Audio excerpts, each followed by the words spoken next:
दोस्तों महाकुंभ प्रयागराज में बहुत ही बड़ा दिव्य और भव्य कुंभ का आयोजन हुआ है। दोस्तों इस आयोजन में पहला जो स्नान था वो हो चुका है और अब दूसरा स्नान यानी कि 29 जनवरी आज ही के दिन हो रहा है।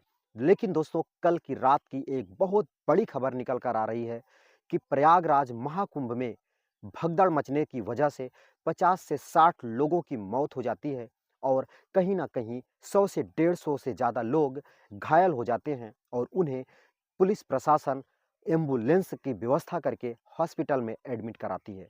दोस्तों आखिर ऐसा क्यों हो रहा है जबकि प्रयागराज महाकुंभ की तैयारियां लगभग 3 महीने पहले से ही शुरू हो गई थी। लोगों को ये दिक्कत क्यों हो रही है, लोगों में भगदड़ क्यों मची और लोगों को ये सारी दिक्कतों का सामना क्यों करना पड़ रहा है।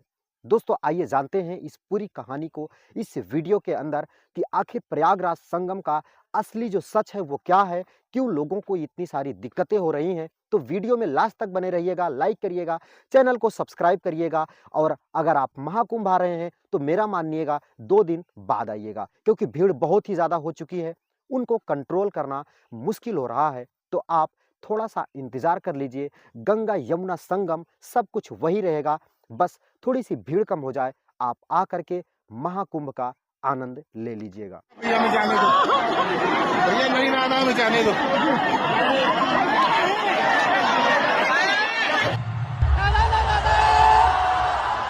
और मेरी चाची खो गई, वो मिल नहीं रही है। मैं अंदर देख के आ रही हूँ, 5-6 लोग मरे हुए पड़े थे, लाश देख के आ रही हूँ मैं। दोस्तों जैसा कि आपको बताता चलूं, कल दोपहर से ही सभी पीपा पुल को बंद कर दिया गया था।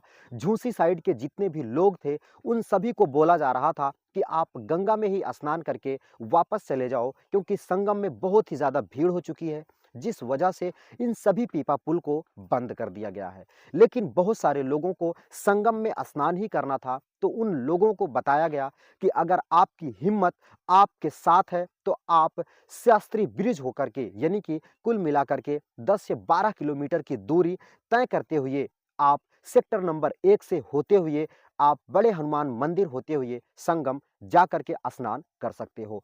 दोस्तों लोगों ने उन सारी दूरियों को तय किया और शास्त्री ब्रिज को पार करते हुए सीधा सेक्टर नंबर 1 से होते हुए जब वो बड़े हनुमान मंदिर को पार करते हैं, संगम में जाने की तैयारी करते हैं, तो आगे उन्हें फिर रोक दिया जाता है और बोला जाता है कि आपको संगम में नहीं जाने दिया जाएगा।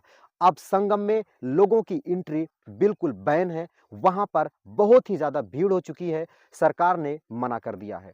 तो दोस्तों ये सुनते ही लोगों की जो भीड़ थी वो आक्रोशित हो जाती है, उनका गुस्सा कंट्रोल में नहीं होता है और वो एक गुस्से में ये बोलने लगते हैं कि जब मुझे संगम में स्नान नहीं करने देना था तो आपने मुझे इतनी दूरी क्यों तय करवाया।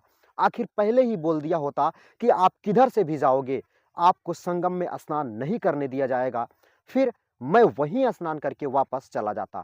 अब इतनी सारी दूरियां तय करने के बाद, इतना परेशान करने के बाद आप लोग ये बोल रहे हो कि आपको संगम में नहीं जाने दिया जाएगा। ये तो बिल्कुल गलत बात है। ये तो हम लोगों की भावनाओं के साथ आप लोग खेल रहे हो।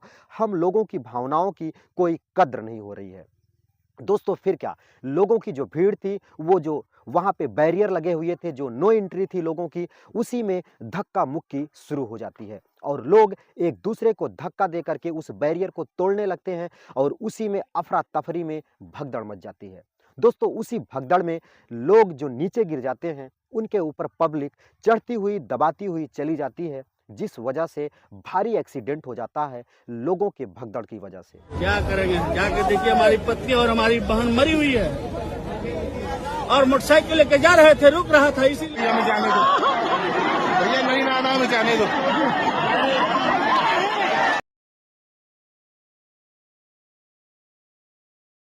और लगभग 50 से 60 लोगों की मौत हो जाती है और न जाने कितने लोग घायल हो जाते हैं, जिन्हें एम्बुलेंस की सहायता से जा करके एडमिट करवाया जाता है हॉस्पिटल के अंदर और उनका इलाज चल रहा है।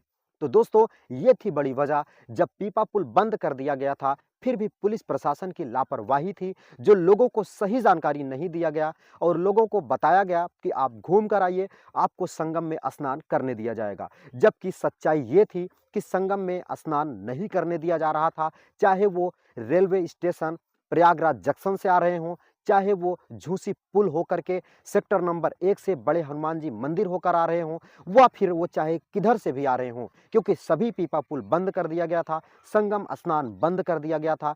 और लोगों को बोला जा रहा था कि आप गंगा में ही स्नान करके, यमुना में ही स्नान करके वापस चले जाओ, क्योंकि पूरे तरीके से संगम स्नान बैन कर दिया गया है। तो दोस्तों, ये थी बड़ी वजह। अगर आपको भी लगता हो कि संगम स्नान मुझे करने जाना है, तो आप लोगों से हाथ जोड़कर विनती है कि 2 दिन 3 दिन रुक जाइए, उसके बाद आइए, थोड़ी सी भीड़ कम हो जाए, क्योंकि इस समय भीड़ लगभग 10 करोड़ लोगों से ज़्यादा हो चुकी है, जिस वजह से इतनी ज़्यादा लोगों को दिक्कत हो रही है। दोस्तों, पूरी तरीके से रोड, पूरे तरीके से जो घाट है, वो लोगों की भीड़ से खचाखच भरी हुई है, जिस वजह से लोगों को बहुत ही ज़्यादा दिक्कत हो रही है। दोस्तों, लोगों को वहाँ पे 15-15 घंटे बीत जा रहा है और उस भीड़ से वो वापस निकल ही नहीं पा रहे हैं।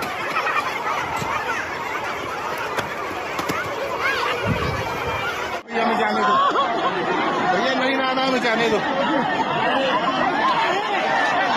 हैं। तो अगर आप भी आएंगे तो ये सारी दिक्कतों का सामना करना पड़ेगा। तो इस वजह से अभी आप थोड़ा-सा इंतज़ार करिए, थोड़ा-सा 2-3 दिन वेट करिए, उसके बाद आइए। दोस्तों, वीडियो कैसा लगा लाइक करिएगा, चैनल को सब्सक्राइब करिएगा और कमेंट करिएगा, क्या लोगों के साथ संगम में सही हो रहा है या फिर उनकी भावनाओं के साथ खेला जा रहा है। मिलता हूँ फिर किसी नई जानकारी के साथ, किसी नए मेला के वीडियो के साथ, किसी नए महाकुंभ की वीडियो के साथ। तब तक के लिए दोस्तों, हर हर गंगे, जय महादेव।